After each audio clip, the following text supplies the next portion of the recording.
Hello, welcome to the GG Podcast. This is episode 0, which is a sort of a pilot episode for the members who are going to get it first, but then I'll post it on Sunday for everyone else to watch. But yes, hello. Today I'm joined by Frieza and Vegeta. You know them as Pancake and Star Blast Studios as well. So say hello, guys. Hey, it's me, Goku. I hope everyone's watching and having a great day so far. Really? Okay. Frieza being a troll over here. I'm so sorry. No, you're fine. I just wanted to come out with that. Hi everyone. I'm very happy to be here. Pancake, bro. Like, it's been a while since we were last like in a video, but now we're in a podcast. So like, other than doing Ace Attorney and stuff, which is like, man, this is great. Mm-hmm. This is great. Absolutely. Yeah, I'm glad to be here. And I'm definitely, in case anyone asks, I'm definitely wide awake and I've prepared for this 100% totally. Absolutely. He did not just wake up. I'm sure you have. Literally just woke up 15 minutes ago. But other than that, I'm glad to be here.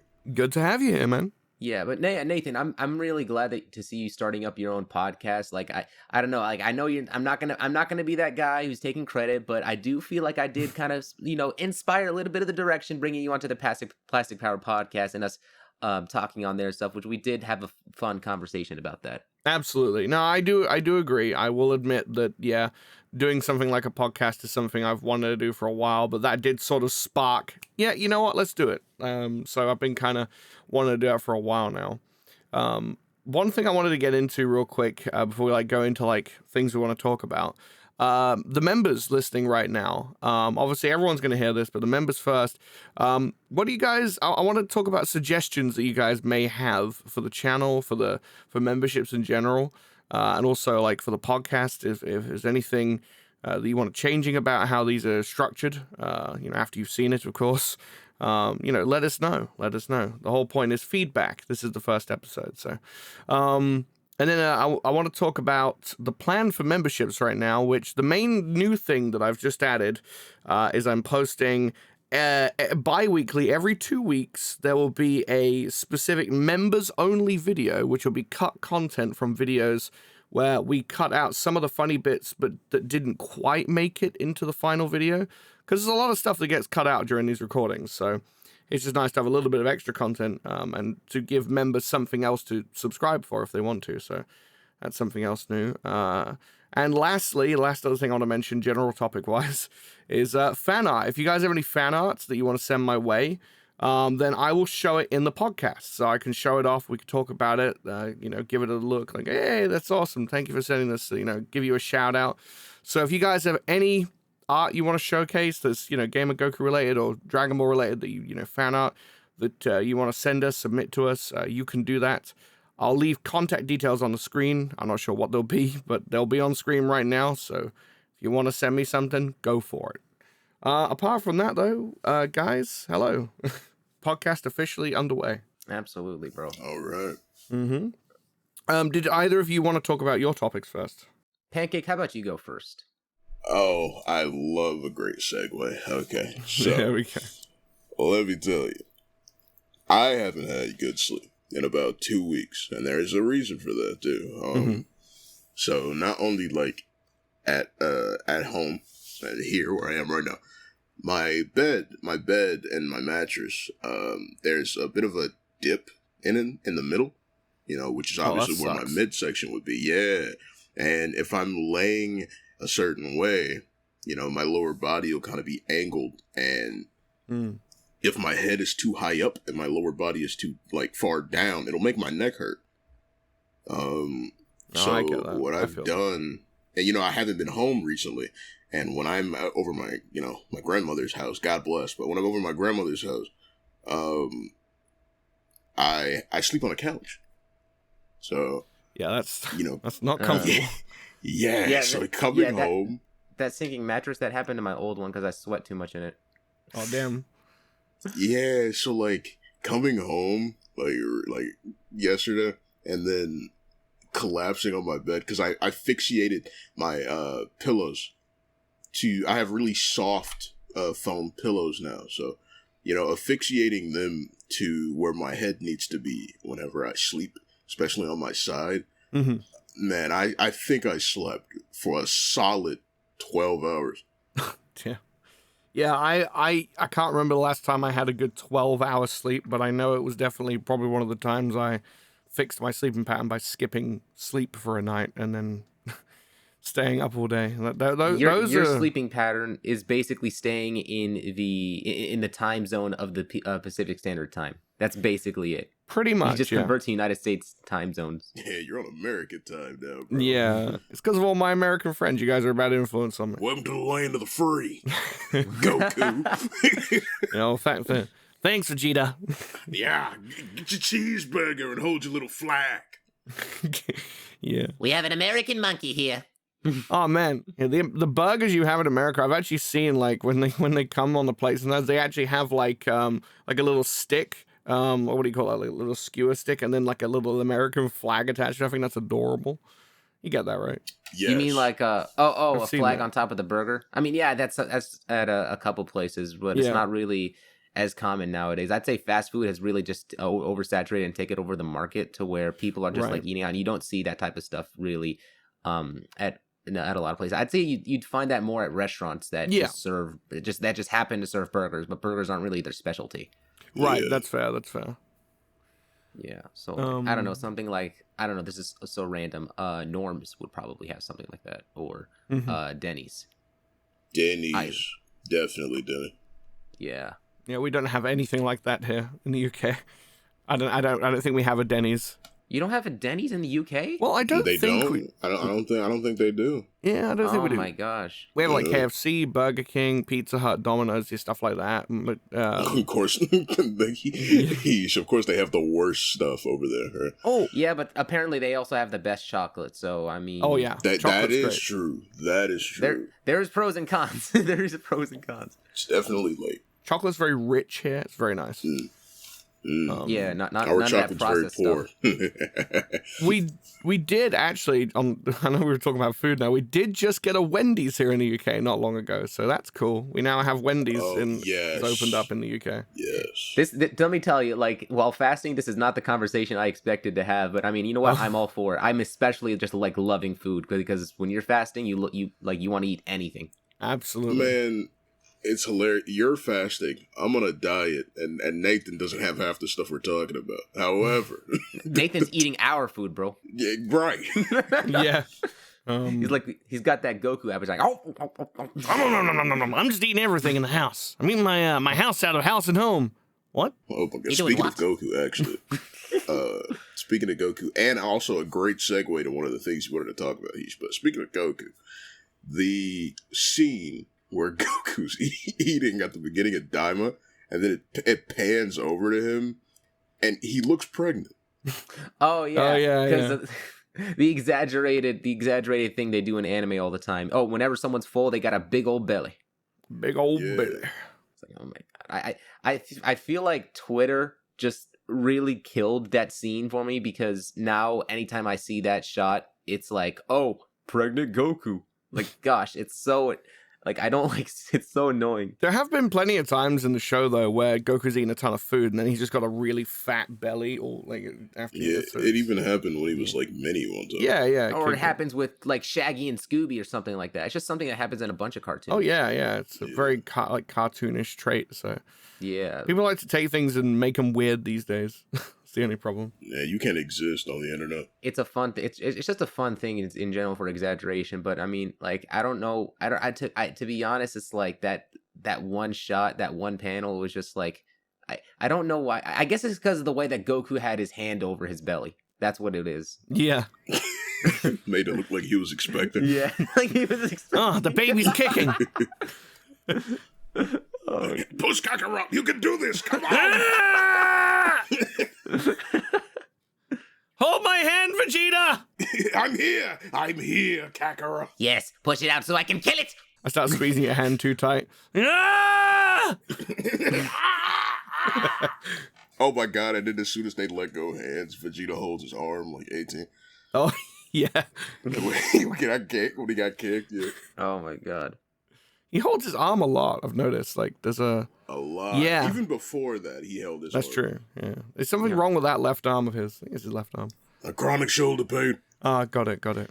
I mean, you know what? Since we're talking about DAIMA, we might as well get into it. So, like, I'm gonna tell this to everyone on the podcast. Like, Hold on, real quick.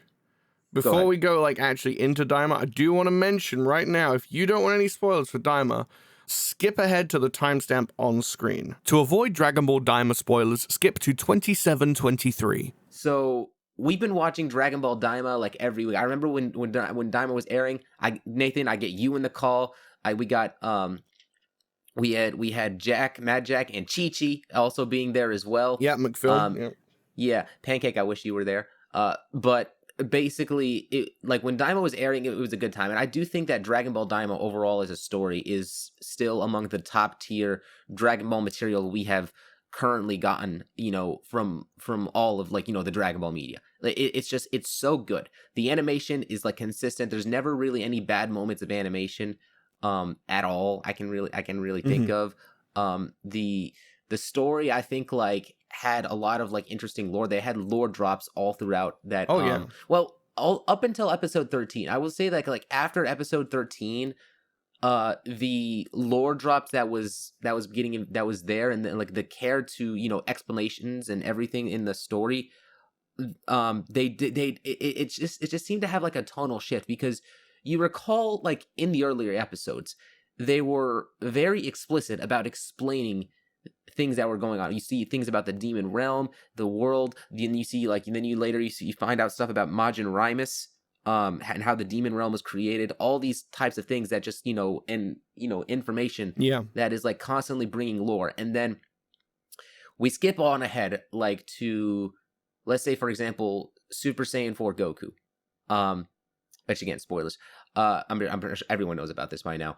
And when it comes to the explanation for that form, in contrast to how they've explained everything else in the story, it is so vague. It's like, it's not, I wouldn't call it to the same level of vagueness that they gave us with Super Saiyan Rage Trunks. Oh, no, that one was extremely vague.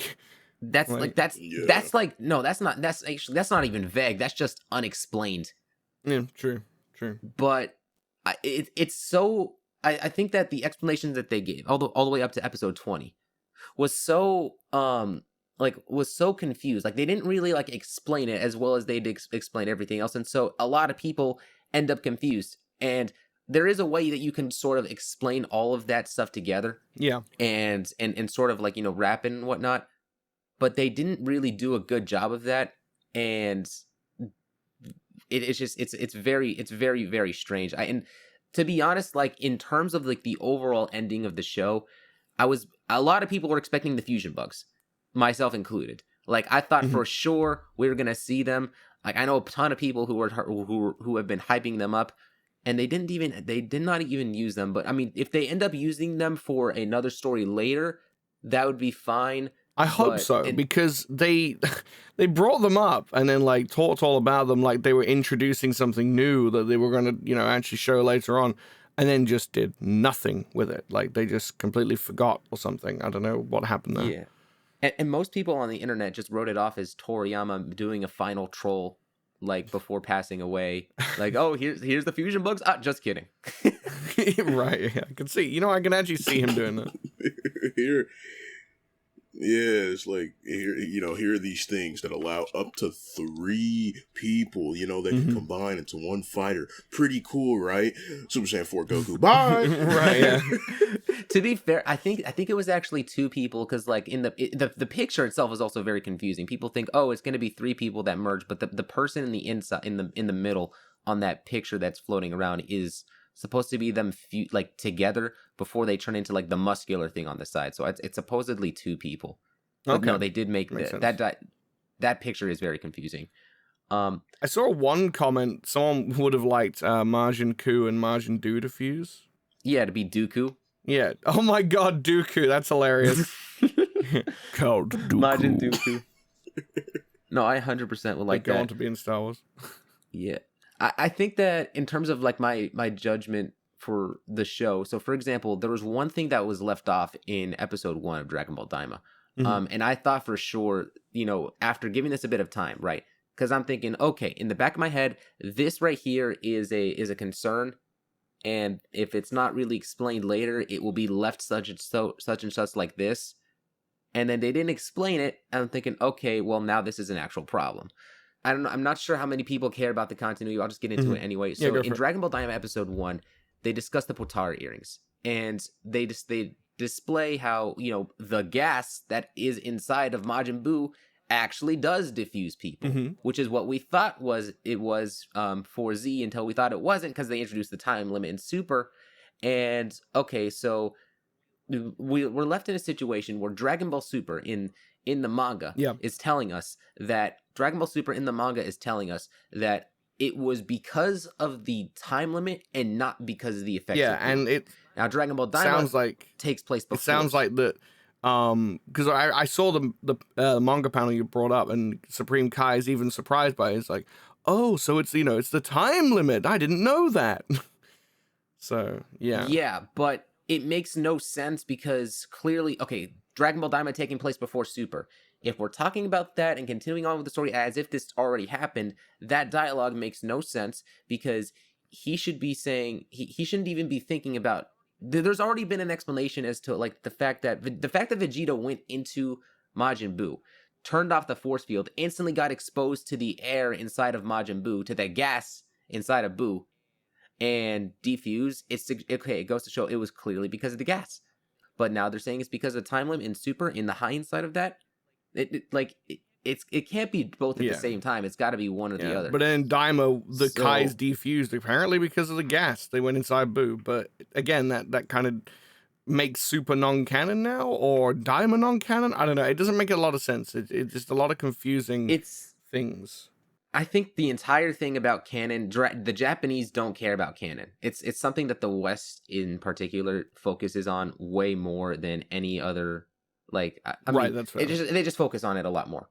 And so I think that in the case of Dragon Ball DAIMA, I don't think that it's like about whether or not the story is canon or not. It's about, okay, does this actually fit within the continuity? Because as far as we know, like, for how they can go about it, the main reason as to why Daima even exists at all is because Akio Ioku, the current rights holder for Dragon Ball right now, he wanted to have a product that could be, you know, put out while Dragon Ball Super is in this spot in which, you know, they're not able to produce any episodes or any manga chapters for that matter, for whichever reason at the current moment. And that's literally the whole reason why it exists. Now, as for how this could as for like what they can do later, they can take Dragon Ball DAIMA and then connect it into Super in a certain way. But the way that Dragon Ball DAIMA leaves off, now I expected this. I expected them to do this at the very end of DAIMA, where they would have the Supreme Kai and they would have Kibito fuse back in, so that we know why they're fused back together during Battle of Gods. Maybe it'll happen by accident. Maybe it'll be like a gag. However they want to implement that. And then also they need to have an explanation as to why Goku is not able to access Super Saiyan 4 all throughout Dragon Ball Super. They didn't properly say that. I mean, he was in Super Saiyan 4, got knocked out of it while he was still a kid, and then he was just able to transform back into it as an adult. Maybe he had some residual energy left or magic from what's the older mechanism? Never, yeah. But it doesn't explain why, you know, he goes out of the form then. He doesn't explain that he can't do it anymore at any point, so you just assume he can still do it. So why then in Super, in the Beerus arc, does he say Super Saiyan 3 is his, you know, highest form? It doesn't make any sense to us. And I think that it should be I mean, Super Saiyan 3 being, okay, him straight up saying in the manga that there's no transformations after that is suggestive of the fact that that there's no natural transformations or that he could, you know, tap into. Yeah. But the fact is that it leaves Dragon Ball DAIMA in a spot right now where, in order to fix all of these inconsistencies that they've created, they have to have like a movie or something that takes place between Daima and Super, and that would, you know, sort of help, like, you know, merge the two properties together seamlessly.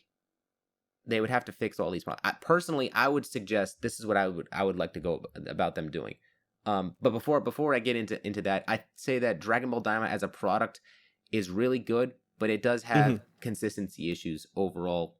To the narrative. Like, what do you guys personally think?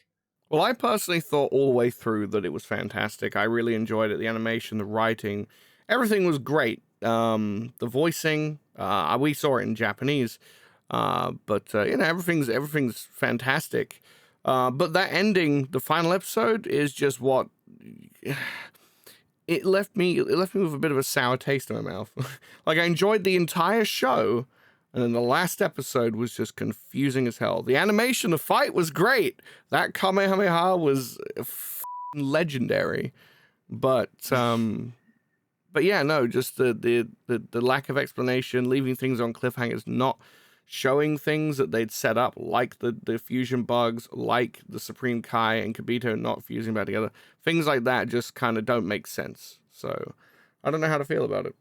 I remember watching that episode with the I believe it was episode 16, and it was them approaching the castle after they had just finished wiping out all the gendarmerie forces.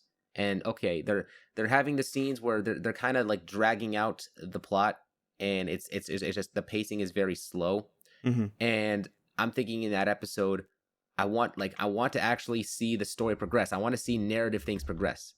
And then it was funny because in episode 20, I knew that the fighting, they only had so much time left for that final episode. And so as the fighting is going on, even though I'm saying, oh my gosh, this fight is beautiful, I also want to see them progress the story so that they can, wrap all this up. And so as the fight's going on, I'm just thinking, oh my gosh, they're not going to have enough time. So the pacing issues were like I would normally love to see the fights, but there I'm just wanting to see more narrative being built up. Mm-hmm. That's fair. And we didn't get and we didn't get that as much at all. In fact, like it was really it felt like a very rushed ending, which should not have been the case given that this show had over 2 years worth of pre-production. Why does this not feel like a satisfactory ending? Why didn't we end up having to see them say goodbye to Pansy and Gloria? We didn't it feels like a series finale instead of a season. Sorry, it feels like a season finale instead of a series finale. It's not the end of Dragon Ball DAIMA yet. That's true. Pancake, I know you haven't probably seen it or anything, but what are your thoughts right now? Yeah, I was thinking about it, and I was like, at this point, right, they would almost need to make another DAIMA just to clear up the first DAIMA. Yeah, that's fair. I feel like it could be something as far as the explanation, for example, like the Super Saiyan 4 thing. I feel like it could be something as complex as you could imagine, but it could easily also be something as simple as, it was easier to go 4 in the Demon Realm. It's whatever, right? Like they could, I feel there could have been that little extra of writing that they could have just put in, and it would have been fine. There's a lot of gaps that, from what I've seen and what I'm hearing from YouTube, that could have easily been put in if someone on the writers team was yeah, okay, yeah. That's a bit confusing. It really did kind of give off the impression that Toriyama was really mostly involved with the earlier episodes, but like up until episode 13. But then after that, it was okay, you guys at Toei, you handle the rest. Yeah, it's a bit weird that. Yeah, for sure. I will say that so here's how literally DAIMA's one thing on its own, but if they were to have a movie right afterwards, I think that would basically fix all the issues with DAIMA. If they were to fill out these things, have a movie that basically, first off, make a way to fix the continuity problems and such with the Potara earrings. So my pitch to that would be, if they're talking about an instance in which they were trapped inside of Majin Buu, and they're questioning, well, what caused the defusion right there, right? Make it something to where perhaps Goku and Vegeta would use the Potara earrings, for example, or maybe they would use the bug fusion. Maybe maybe the idea is with the bug fusion is that they actually use the bugs in a specific way to craft the Potara earrings, and that's what specifically causes Vegito or something to be made. It's another method of turning into Vegito. That's one way I think they can go about it. And if they're fighting a character like Majin Buu, like, or Majin Buu, or something like that, where they get absorbed, have this exact very similar situation going on, but have Vegito, hold on to that force field, and then when he defuses, maybe he'll defuse outside of Buu, and then they're just like left scratching their heads. Look, hold on, why did we defuse? Like, we didn't, like, we kept the force field on the entire time when we were inside of Majin Buu. We weren't exposed to the gas. But instead of having it be like, Majin Buu, have it be like, Majin Doo. Maybe something because Majin Doo was buried 20 centimeters deep into the dirt when they made him. Maybe he'll have like some form of like residual like effects that happens to him because of the like, he has more of Majin Buu inside of him, like the evil parts. And that can essentially turn into its own his own, like, villain arc right there or something. I would say this, like, I think the idea of Goku staying in the demon realm, because it would be fun, could be naturally made if you basically have the story continue in, oh, well, I want to know who provided the shopkeeper with all these third eyes. I bet you that character is very strong. So that would be like the hook. They would kind of go off on an adventure like that, trying to figure things out. I do think that in terms of, and while that stuff is going on, Goku can, could have used Super Saiyan 4. Something calls for him to go Super Saiyan 4 again. But then the more he uses the form, he's no longer able to tap into it. And he's just like, well, why is that? And then you find out, oh, it's because Neba's magic was wearing off. So maybe you'd see it like, one last time for sure in this movie, and then they never see it again. Yeah, I guess that makes sense. That could work. I do think that there has to be a lot more, like, underlying plots in it for everything to, sort of be picked up, put together. But I do think that there is potential there to tell a good story while, not having all these inconsistencies. Yeah, no, definitely. Yeah, I think DAIMA had, great promise, but just didn't quite deliver on the end. And I think we're definitely going to need something in between DAIMA and Super to fix these things. And I definitely like your, idea for that. I do, we've been talking about DAIMA quite a lot. I do want to move on to the next topic if that's cool. No, that's fine. Yeah. Yeah, no, that's completely fine. So I got Split Fiction. Actually, it was Dave bought it for me, Britishness. Absolute shout out to that man. Absolute lovely man. He bought it for me while I was on stream the other night. And I did a recording of it earlier with McFilm Chi-Chi.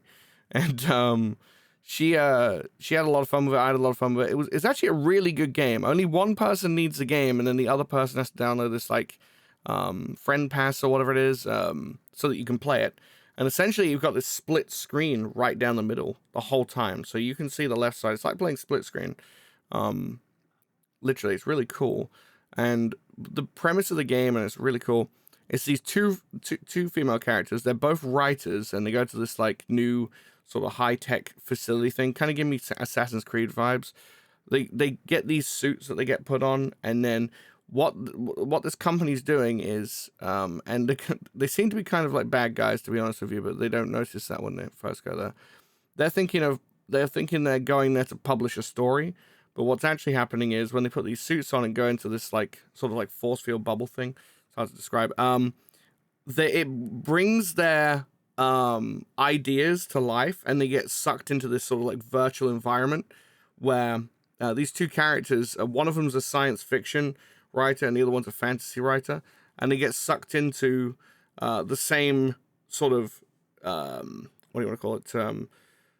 They basically they're in the same one. They shouldn't be, and then all these glitches start appearing, and then they end up sharing a fantasy or sharing a sci-fi moment together, and it's really, really cool. The game plays really good. It looks beautiful. The mechanics of the game, there's a lot of different things you can do. Every story, when it switches out from a sci-fi one to a fantasy one and then back to a sci-fi one, each one's different from the last. So you get different abilities and stuff like that, and you basically have to work together. It's from the creators of It Takes Two, and it's really good. I highly recommend looking into it. I haven't seen anything from this game yet, but from the way that you described it being formatted, where it's literally a split screen, It sounds like it's formatted like the this is a popular. I don't know how many people know about this game. A Way Out. I know of it. Yeah. Yeah, like bro, that game is so good. I love that game. Play it. Find a friend and play that game if you haven't done it yet. But it sounds just like it. If it is anything like that game, then that sounds like a lot of fun. Yeah, you have to work together using your individual little abilities that you have. It's really good. Really good. I can't wait for it to come out on the channel. By the time this podcast is like out for everybody, I think the video will probably be pretty much out by that point. So if you guys have already seen it and you've enjoyed it, nice. It's really good. Highly recommend. If you haven't seen it already, go check it out if it's on the channel. Have you heard of the game Pancake? Split Fiction? Not until today. Have you looked into it at all? Or? Nah. I mean, it does. It sounds interesting. I love those. It Takes Two, like, type of games. A Way Out type games, yeah. Because my best friend and I, we played both It Takes Two and A Way Out, and it was a lot of like old married couple dynamic. Right, yeah. Where it's like, well, if you did this, and it's like, oh, you're always saying that. Oh, if I did this, and yeah, I feel like those type of games, another thing they'll teach you, you'll definitely know who your real friends are by the end of it. Oh, absolutely. because well, I did it with my wife, so I would hope you two were real friends. Well, yeah, of course. All right. I hope your marital structure is still intact. Oh yeah, no, don't worry, it's going good. It's going good. Pancake, you were talking to me about Legends recently. Do you want to talk about that? Man, don't even get me started, bro. Like, oh my god. Okay, this is a warning. Okay, this is a warning. Be advised. All right, if any of you either play Legends or are thinking about playing Legends, do so very sparingly, because my god, there are these rarities, right? Where it's like, hero's the worst. There are no good hero characters except one that's okay, and that's Shallot. Right. But later they turn Shallot into a Sparking, which is the second highest rarity, which are the general most characters are Sparking. What's the highest one called? Ultra. Oh wait, they're not LFs? No. LFs are specific Sparkings that just have a legendary finish. Oh, okay. Yeah, but so it's like hero and then extreme, which it's very rare that an extreme character is part of the meta, where you can use them confidently and then they'll be good. But it does happen occasionally. Then Sparking characters, which most Sparking characters, once they come out, you can use them immediately, even if they're low stars. And then Ultra characters, right? When you get an Ultra character, you automatically get them 5 stars, so they're automatically usable. And Ultra characters, what they try to signify are important or impactful moments of the series that they're from. So, for example, the first Ultra was Super Saiyan Goku, right when he first goes Super Saiyan. The second Ultra, which I'm a little confused about, which it was why it was this Vegeta, but it was fresh to Namek, dirty fireworks Vegeta. Oh, okay. Interesting. And then the third Ultra was Omega Shinra. So what? Yeah, I know. It, in my opinion, if they wanted to do ZZGT, I would have done Super Saiyan Goku, just straight up Saiyan Saga Vegeta, or Majin Vegeta, and then for GT, I probably would have made the Ultra either Super Saiyan 4 Goku or Gogeta. I wouldn't have done Omega Baby would have been Shinra. cool. Although I see why they did have a villain at starting off with, because you know what? Actually, does it have more to do specifically with the story mode? Because I think that they were having I don't know very much about it, but if they were if it was because of that, it would kind of make sense. I think at the time it's whatever they were doing at the time. I think they were doing a lot of Namek stuff at the time they released the first 2. And then I think they were trying to do GT stuff when Omega Shinron came out. But like Right, more recently, right? Like the last two Ultras recently, well, one of them just came out, but the other one just came back. So Turles, right? Yeah. He came back recently, and obviously, you know, everyone in the comments, you know, because my whole thing's Vegeta, and I love Vegeta, but there's a few characters that I would argue at times, for me personally, pass Vegeta. As far as like how much I like love them as characters. And if we're talking about villains, Turles is one of them. Like, right. Turles is my favorite movie villain. And, you know, his Ultra came back recently, and I was like, okay, I'm in a position now where I have some Chrono Crystals saved up. Chrono Crystals are in-game currency, for those who don't know. You know, I have some Chrono Crystals saved up, so I'm like, yeah, let me take a crack at the banner. So every single day, I summoned on that banner at least once. And every consecutive summon is 1,000 crystals. I've done, in total, somewhere between 30 to 50 consecutive summons. It's insane. Oh, no. Yeah, and I know that, like, you know, because you get, how the way Ultras work, you get one normal summon, 1 times 2 summon, another normal summon, and then you get a free summon at the end, and then it loops. So if you count the crystal value of the free ones, I've easily done somewhere between 40 to 50 summons on that banner.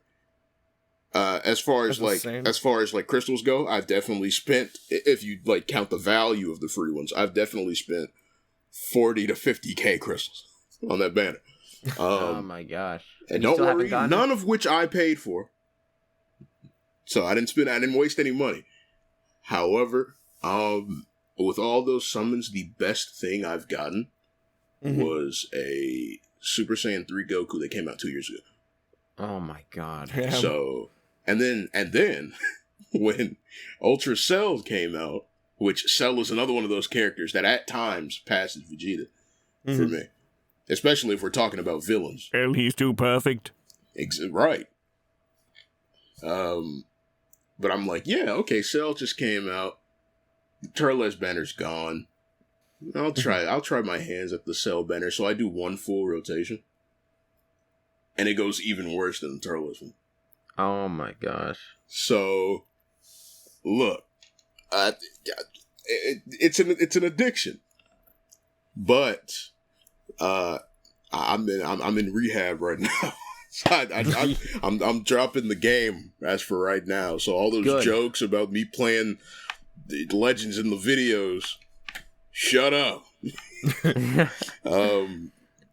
But yeah, I mean, just I don't know. You have to do everything in moderation. And, dude, to be fair, it's like I think that with gacha games in general, it's basically like a legalized form of gambling. That's basically what it is. That's exactly what it is. You spend either real money or you spend time accumulating the fake money. And I used to be really into Dragon Ball Z Dokkan Battle. I was playing the game since day 1, 2015. And I did all these login bonuses. I even got like the special, you know, LR Goku, Spear Bomb Goku that they had put out. You know, and that Goku, just my experience with Dokkan, I started to realize, like, in terms of like grinding the characters or getting the right characters, or getting the medals to bring a character to LR, I noticed like I wasn't having as much fun with the actual with the actual game. Like, I get people are saying, okay, like it's just a game to, like, you know, like just spend time on, you know, no thinking, no brain, and just chill, play the game in the bathroom, which don't do that. But you know, it's really telling. It became really telling for me where I noticed that the time that I was having the most fun with that game was when I was actually summoning using the Dragon Stones on there. And I reckon that that's the similar thing with something like Dragon Ball Legends or other stuff, where it's like you're having fun when you're in the middle of gambling. And when I realized that, I'm just like, I can't play this game anymore. Like, I'm not actually happy. You know, I think that other people who played it was and getting hyped up because of all the units that they were getting, like was what essentially, you know, brought me back and forth, because I'd say the community that you have around you that influences the games you play is very important. Yeah. Like, so if you have people that are addicted to Dokkan or Legends, you're probably going to be playing a lot of Dokkan and Legends. And thankfully, some of these people, these guys are still my friends, but they're not close. You know, I don't talk to them as much anymore, and I'm not really playing any Dokkan like at this point, because once I basically realized, wait, this is lottery. I'm just like, I can't. I know the exact symptoms that people go through when it comes to gambling, and why it's so difficult for them to stop. And they just pour all of this money and their savings and their time into it, and don't have anything to show at the end of the day. Like, they barely any. Sometimes they'll have something to show for it, but most of the time you're putting in, like, I don't know, like 80% of your time, like 80%, you get back 20. It's not a good deal. Yeah, no fair. Definitely. I feel even less, if anything. I was taking hours out of my day, because in Legends, the way the Chrono Crystal distribution works, you get crystals from completing the story, which I've done. You get crystals from doing different events, and, you know, grinding on the missions, and there's the event tab, and then there's the mission tab, where the mission tab has different sections for each event. And, like, one of them will be like, you know, spend 100 energy on this event, and each battle will be like 1 energy. You know, so you'll have to sit there through like 100 battles. And in Legends, battles are live, meaning that, like, you know, you have to sit through the battle. You can't skip it, per se, until you beat it at least once. And even then, it's like, you know, you don't get like half, you get like half the rewards or something like that. So, like, it's like, yeah. I'll sit there for like 3 hours just to get 1,000 crystals once, you know, and then I'll summon, and then I'll get like all heroes. Yeah. Also, I didn't finish this thought from earlier, but when you said legal gambling, it not even like kinda is. No, it is. It actually is. Because you either spend real money to get fake money, or you accumulate the fake money on your own, and then you go to essentially what is the lottery, or it's like Dragon Ball slots, all those, and then there's a whole bunch of other things. You can get, but essentially what you're trying to quote unquote line up, if we're talking about slot machines, are like your chances for getting a good character. And yeah, but nothing's guaranteed. Right. And it's even worse, because in Legends, say if, I don't know, new Super Saiyan 4 Vegeta that has Final Shine as a legendary finish comes out, and it's like, whoa, hype. He won't be the only sparking character. He won't even be the only sparking character that has an LF that's on that banner. So you'll summon, and then after like, I don't know, an hour of getting nothing, you'll summon, the animation will pop up, and you know you're going to get something good. And it's like, wow. And then the LF animation pops up, and then you're like, okay, great, I'm going to get something good. And then, you'll sit through all the other 9 summons, you'll get to the last one, and then you'll see like the golden like ball pop up, and then it'll say Legends Limited, and it's like, oh god, and then it fades in, and then it's the Spirit Bomb Goku from when the game first started. You know what I mean? Like, oh my god. Yeah. I went through a lot of that when I was summoning on Turles, and so I will definitely like say you have to it's already important to do everything in moderation, but Legends specifically, don't put in, like, especially not like me personally, don't put in 90 and get like 9.9 back. And here's another thing too, is that this is the case with both Legends and Dokkan. You put all of these times into getting these units, and sure, there might be events where you have to use the free-to-play ones, and it would actually, accumulate it would actually make it to where, all that time that you were grinding these free-to-play units ended up being worth it for this event. Okay, great. But 9 times out of 10, that's not really the case. And you realize you're trying so hard to get this unit, like in Dokkan, to Rainbow, or I don't know what the max thing is for Legends. I know they have like, more and more stars that would just, increase its attack for like a unit and whatnot. But you spend all this time trying to get this unit, and then you stop playing the game for 2 years. Someone who just has not put in nearly as much time as you did into this game would just go and do the summon and get the strongest, newest unit or something like that, and they can form a team which would completely wipe your team out. I can't tell you how many times I've decided, because I got Legends in, I want to say 2019. Legends has been out since like 2018? I got it in like either 2019 or 2020.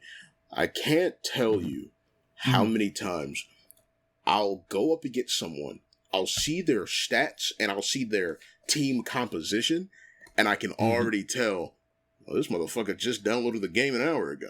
But however, in the first slot of their team, I'll see like Ultra Turles, and then I'll be like, okay.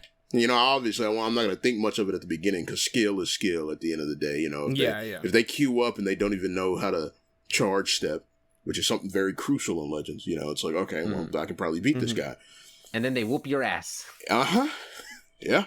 Yeah. This team that I've crafted from the ground up, because the way Legends works, it's all about, Dokkan's similar, it's all about tags, right? Obviously, different characters that are part of the same tag are going to boost other characters that are part of that tag. So, like, my favorite tag in the game, my favorite 2 tags are Vegeta Clan, obvious reasons, and Android.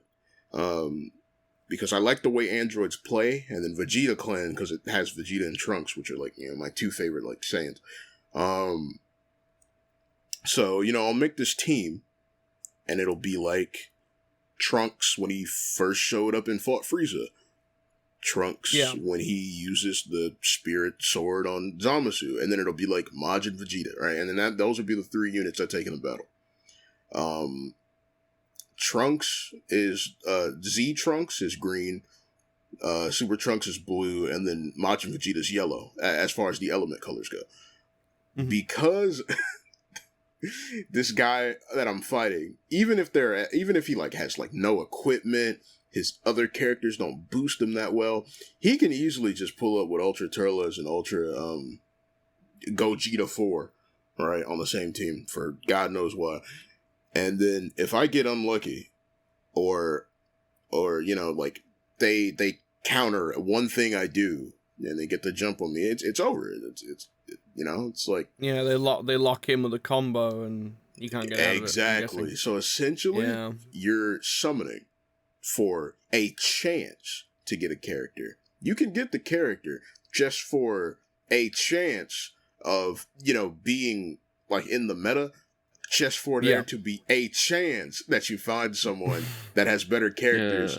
And then it's like, okay, well, now you're using your new characters who you only have at 3 stars because you just got them against this guy who, even though the banner came out, has them at 14 stars because they have it like that. And then you get wiped. When you felt so good literally 15 seconds ago when you got the character, And it's just the whole premise is like, when you think about it like that, it's not fun. And what's the point of playing these games sometimes? Because like, and that's the mindset I got. You have all these characters, all these events. They're super hard, but wait 1 year. The newest events come out. You get like the currency because returning login bonus. You have all these gems or stones, whichever you can use to summon. And okay, I'm just gonna talk in Dokkan because I know that one the best. Like you have all these dragon stones. You want to get the new LR. You go to summon it. Even if you don't get the newest LR, you will still get like a darn good unit that came out within that span of time. That would make it to where those events that you had a difficult time with all those years ago, they're easy now with this when you would just add in this new card. Oh, and all these other cards too, they have easy A's. And it's just like, bro, there's you don't feel rewarded at the very end, because like you might feel accomplished at that very moment, but as time goes on, things become less and less significant. You have to be in that time of recency in order to make the most out of, the like getting these certain units or whatnot. And that's just never gonna happen. They'll try to rope you in by sorry to cut you off, but they'll try to rope you in by I don't know, a freaking Twitter repost a campaign, and then it's like, okay, 100 people repost, awesome. And then they're like, yeah, you get crystals if you repost. And I'm like, cool. And I check my inventory and it's 500. And I'm like, okay, I can grind the other 500. So they have these things called raids. You do the raids, you get medals. Yeah. Okay, great. And then you can exchange the medals for more crystals. And it's like, cool, great. Let me do 5 raids so I get 500, raid medal. That's not the conversion rate, but, that's just an example. And then it's like, yeah, okay. And then you get crystals from the exchange shop. Cool. Now I have 1,000 just for you to summon and then get all heroes again. It's like, bro, like this is why I stay away from games like that personally. Smart move. I do want to move on to another topic real quick because we've still got 3 other things to talk about. But I'll just bring up my last thing real quick, and then I'll let you two talk about the other 2 things. But I just want to briefly touch on how live streaming's been for me. I actually think it's been going really, really well. I was obviously very nervous to do it initially because of my anxiety and stuff with live audiences, but I think I've steadied into it. My most recent live stream, which as of recording this, we recorded, I did a live stream yesterday, I think it was. It actually it was my first out of character stream that was entirely out of character, that was public, and I was completely by myself, so I didn't have anyone else in the Discord with me. It was just me streaming Sea of Thieves, and everyone else, there was no one else there. It was just me in the chat, and it honestly went super well. It was very nervous. I was very nervous about it, but I think it's been going super well, and I'm going to try and do a lot more live streams as time goes on. And I knew you had it in you, man. Yeah, well, thank you. Yeah, it's really good. And Pancake, motherfucker, I need you on a stream soon, please. I've been trying to get you in a stream. You're always not available. You gotta join me for a stream as soon as possible, my dude. Whenever you have a stream, you I don't know. You've only told me about 2 recently. Well, yeah, I suppose it depends on the stream, but I do one I really want to do with you is Cuphead. I want to continue that through streaming if possible. I think it'd be a really good one. And then another one, if possible, maybe Doki Doki, but I'm not sure on streaming that one. We'd have to think about that one. Do you think it's a good idea to stream that or do videos for it? I'll be honest, bro. With all the jokes that would be made right there, it's probably best to just record that one so you can censor out all the stuff that wouldn't work. That's a good point, actually. Yeah. I mean, there's a lot of stuff about Doki Doki that could be said and joked about that would not be good for YouTube. No, that's a fair point. And it is a pretty dark game, so. But yeah, no, I think we could stick to doing it as a video. I don't see a problem with that. Yeah. I do think that'll be better. Because I went back actually. Funny enough, fairly recently, and I rewatched those videos, and the editing made the pacing of them very funny. So yeah, I think seeing the rage and the anger from Cuphead live will be great, because there was a lot of lingering us yelling and seething that got cut out of the Cuphead videos that I thought was funny. But also, as far as Doki Doki goes, the editing and pacing of that made that funny. So I think, I think Cuphead's better for streaming. Doki Doki's better for recorded. Yeah, no, that's fair.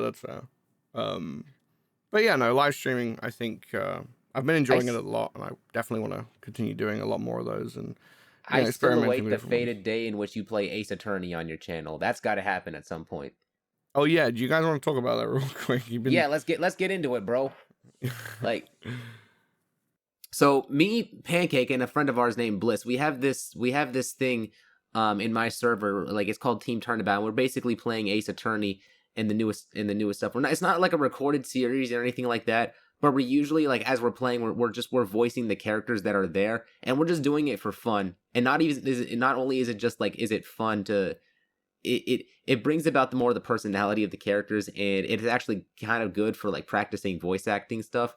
So I think that like Ace Attorney is one of those series that I played like way back when I was a kid, on the Nintendo DS. I don't know where to start with this. I don't want to make this too much about me. I want to make this more like a more engaging type of conversation for everyone else. But like the Pancake, one of the things that, you know what, Pancake, how about you talk a little bit about Ace Attorney? Because if I talk about it, I'm gonna talk way too much. This man tends to ramble about Ace Attorney. Gladly. Yes, so I tend to do that. Also had a DS, right?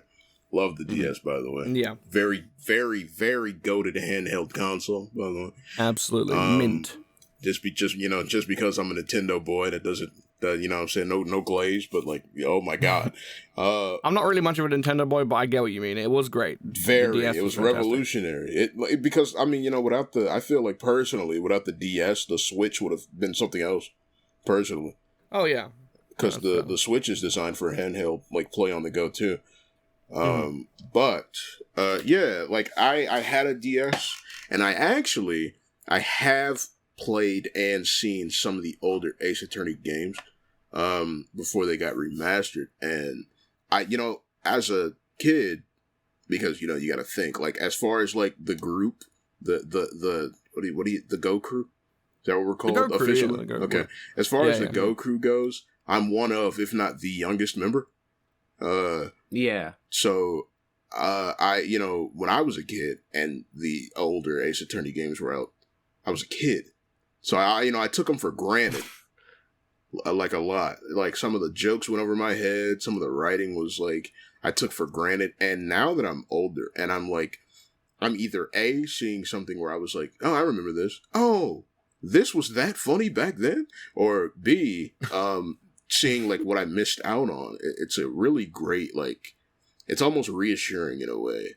When we do play, and as someone who wants to get better at voice acting and extend my my range and my I guess just my ability in general, it's a really great experience because you're not doing, no offense, I love this, I love what we do, but you're not sitting in front of a mic doing an impression of a different existing character. You know, you're looking at a character, reading the dialogue, getting their vibe, and then adjusting to what you think they sound like. And then coming up with a voice that might fit it. Exactly. Like there's this character recently that's like this what is he? He's the general of the space academy. Yeah, like the general of the space station. He's on a Segway, and he's like a very over the top like exaggerated type of like general, but he, like for space, but he makes himself sound like a military sergeant. Exactly. And he's like this older guy, very, very older guy, right? And you know, because when you think old man, what's the first thing that comes to mind? For most people, it's either or if not that, it's like Roshi. Like, I'm an old man. But because of his animations and his face and his like how he talks, you know, I kind of gave him this like Captain of the Space Colony Ark type voice, and it's like, you know, a normal person probably wouldn't think of that, and it's just, you know, it's a great opportunity. You know what came into my mind when you did that? Was it Do that again. Oh. Captain of the Space Colony Ark. Well, yeah, I can hear the Captain Ginyu there now that you said that, but the first thing that came to my head was the big black individual chasing me thing. Like you took that line and then turned it into a character voice. I still get DMs about that today. Like, yeah, I do too. I still get comments constantly on random videos that got nothing to do with it. You're not even in the video. It's not even Minecraft. There's no Enderman, but someone will go, "There's a big black individual chasing me," in the comment. I'm just like, okay. Can I explain that real quick? Yeah, go for it. Yes. Okay. So there's a clip from this anime called, I can't remember what it's called, but it's like Ghost Hunters something, and the dub of it is hilarious. Oh yeah. Oh, Ghost. Yeah, I know what you're on about. Yeah, Ghost Think of the stories. big black man chasing Yeah, you. yeah. And then he's like running, but his like speed doesn't change at all. And then the main Ghost character's like, stories. well, at least he's not racist, you know. So Yeah. that clip, I love that clip so much. You know, as a man of color. It's like pretend there's a big black man chasing you. Yeah, I've seen that. It's Ghost Stories. Exactly. And again, like when he says that, his speed, the character that's running, their speed doesn't change at all. And then he's like, well, at least he's not racist. Like that, I'll like, as a man of color, you know, that I find that funny. I don't find that insensitive at all. So, you know, when I'm getting chased by an Enderman, you know, like those, when it comes to Enderman in general, I mean, what is an Enderman?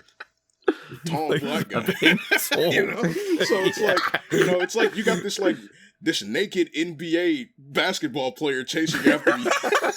You know, but like it's like, you know, honestly though, if I had a level head, I probably wouldn't even have made that joke, because we were like talking about some other stuff. Even you cut yourself off to say that there was an Enderman. You know what I mean? Yeah, so, like, an Enderman. we were like run! deep in conversation, and you know, Minecraft is so tranquil. You know, so we're just sitting there yapping. You know, yada yada yada, blah blah blah, blah blah blah. There's an Enderman. There's a big black man. It like popped into my head, like out of like, but like, I have like my brain when I record, especially when it's with you, Nick. Yeah. My brain is always like in two modes. It's in like, okay, we're gaming. Okay, cool, we're gaming, right? But it's also at the same time always like, how can I make this enjoyable? Yeah. So while we're playing Minecraft and the gaming part is like on like standby, it's on autopilot. Yeah, because we're talking, we're just waiting around, and we're yapping, right? When I see an Enderman, the you know, the funny part of my brain is just like, black man, you know. Yeah, it works like, so well. I mean, everyone loves that moment. So. Dude, it's like I've seen people animate it. Yeah, same, and just repost it. There's even I want to talk about. I can't remember the guy's name. But there's I think it's either a TikTok or an Instagram account. I can't remember which it is. There's an account out there. Yeah, there's an account out there that is dedicated. He hasn't posted in a while, but back to back, every single day, I guess, he was posting the same clip of a big black individual chasing me daily. It was like, it's like big black individual daily on Instagram. Yeah. And I'm just like, what the hell? That's so funny. And if any of you are wondering, it doesn't get old. We don't hate that meme, so you can make fun of it as much as you like. I love it. Every time I see it, I have a chuckle. So it's very funny. Yeah. It reminds me kind of like of one little meme in playing Minecraft that I'm surprised didn't like actually stayed in the video, and it was that Frieza was with everyone else, and like Roshi and every other people kept on like, you know, throwing jabs at Frieza, and normally everyone throws jabs at Frieza because he's like the villain, the odd guy in the group, and I just kind of twisted it and be like, are you treating me like this because I'm black? Because of the black one with Frieza. And that whole thing just stayed through, and I'm just like, oh my god, I can't believe this stayed in. And it's just but it worked. Like that was like, that still is probably like, ironically, like one of the funniest things I've found, like, you know, with you know, being as Frieza in the Minecraft stuff is just continuously making it seem like, oh, everyone else is racist, despite Frieza being the biggest racist one. Can I bring something up actually before absolutely we go to the next thing? I did just right now think of a great topic you could have put on the schedule. I know what's up. We should talk about, because obviously, you know, we not to give our, you know, not to pat ourselves on the back too much, but I feel like our impressions are great. I mean, they are. Yeah, how we portray like no, they okay, but like how we portray like Goku, Frieza, and Vegeta, I feel like they're great, and even like with your eyes closed, you can easily be like, yeah, that's Goku, yeah, that's Vegeta, yeah, that's Frieza. All right, so I think what's very important, because I've heard some comments about this, we add a little bit of ourselves into them, you know. We obviously we're not, because, you know, if I was doing as accurate of Vegeta as we can, I'd be a lot more bitchy and complaining, you know. But you know, I bring that energy a little bit because it's Vegeta. You know, you can't have Vegeta and not have that side of him. But I feel like your Vegeta with my Goku, for whatever reason, they just seem to be more friendly. It feels like you're GT Vegeta. Like you've been a long time on Earth at this point. You know, you're wearing the casual clothes. At this point, you know, Kakarot's not just Kakarot the Saiyan, you know, pride. He's just, you know, it's Kakarot. You know, he's my neighbor at this point. You know? It's like one of those, like, I don't know. It's one of those reality shows where it, like, the Kakarot will fade in, and then it'll be like age, and then it'll at the bottom it'll say rival, friend. Yeah. Oh man. Yeah, I'll just touch upon that real quick, and then we'll wrap up because I know Heishi's got to get going. But we don't have to talk about everything on the list, by the way. Just letting you know. No, I know. Yeah, well, we've only got there was only this one thing on the list, which we can leave for another time. But I'll just like touch upon what Pancake just said there. The AI video, the one I made, you know, talking about the whole Sean situation. There's so many comments and they're so conflicting. I get half of the people a lot of the time will say, you don't really sound like Goku. Like, you don't really sound like Sean's Goku, but you fit the vibe. And then other people say, you sound exactly like Sean, and I'm just so confused.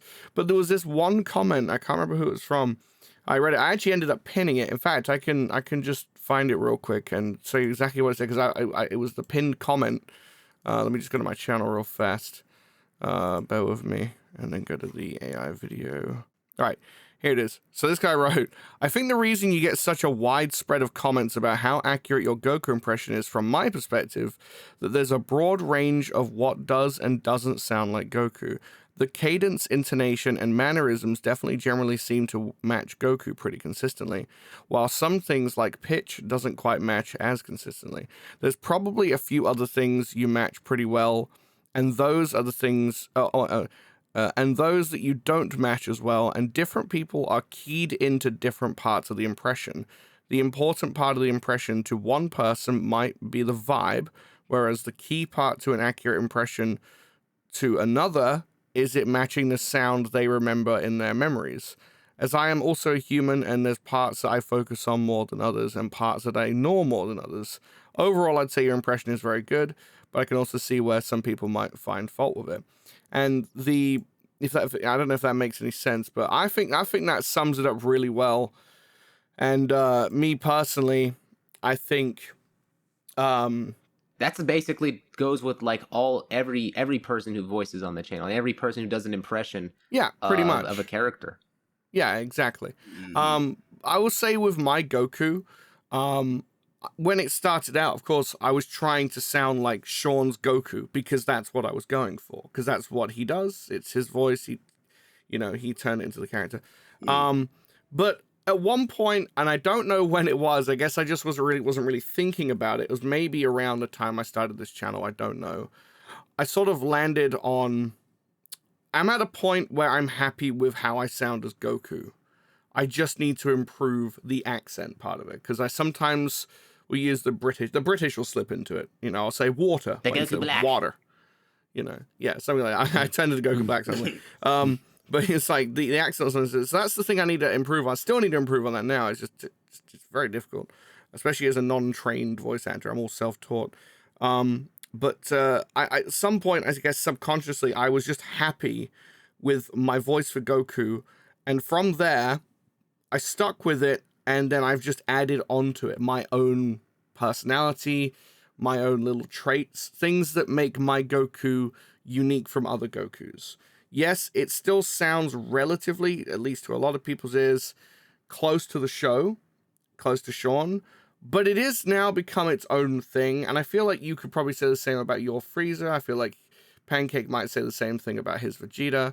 And at the end of the day, I'm not at this point trying to sound one-to-one with Sean Schimmel. I'm just doing my own thing. I'm happy with what I've got, and I'm continuing it and applying more to it to give it its own unique characteristics.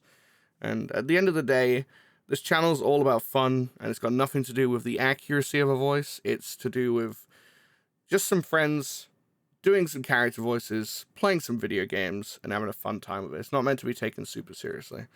So that's all I wanted to say on that. But if you guys want to chip in, go for it. No, absolutely.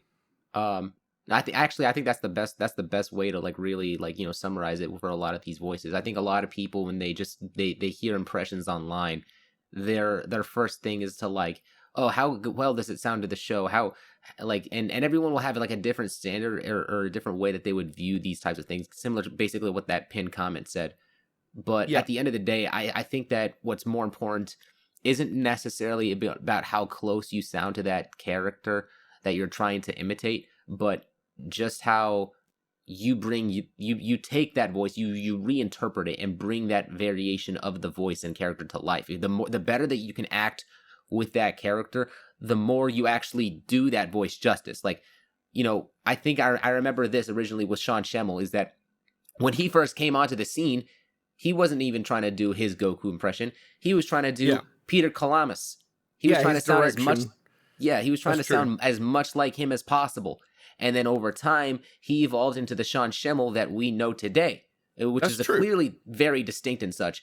But a lot of people now say that, oh, they prefer his Goku over Kalamis. Well, there's still people that prefer Kalamis and all and whatnot. But I think that overall, like, you can't deny that Sean's Goku today is way more lively than how he started out when he replaced Peter Kalamis. Yeah, he took what was originally his direction of, hey, these Canadian guys did the voices.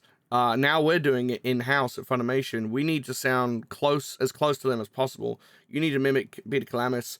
And then Sabat's like, I need to mimic Brian Drummond, who did Vegeta. And so they try to copy their voices as close as they could. But then as time went on, they just kind of made their own thing. I mean, Chris made the voice a lot deeper, made it his own sort of voice entirely for Vegeta, which I love that voice.